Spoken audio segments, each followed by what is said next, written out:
نبی کریم صلی اللہ علیہ وسلم نے فرمایا، میں خواب میں جنت میں داخل ہوا تو وہاں میں نے ابو طلحہ رضی اللہ تعالی عنہ کی بیوی کو دیکھا اور میں نے قدموں کی آواز سنی تو میں نے پوچھا یہ کون صاحب ہیں؟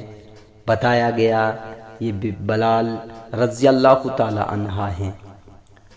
اور میں نے ایک محل دیکھا، اس کے سامنے ایک عورت تھی، میں نے پوچھا یہ کس کا محل ہے؟ تو بتایا یہ عمر رضی اللہ تعالی عنہ کا ہے۔ میرا دل میں آیا کہ اندر داخل ہو کر اسے دیکھوں، لیکن مجھے عمر کی غیرت یاد آئی اور اس لیے اندر داخل نہیں ہوا۔ اس پر حضرت عمر رضی اللہ تعالی عنہ نے روتے ہوئے کہا، میرے ماں باپ آپ پر فدا ہو یا رسول اللہ صلی اللہ علیہ وسلم، کیا میں آپ پر غیرت کروں گا؟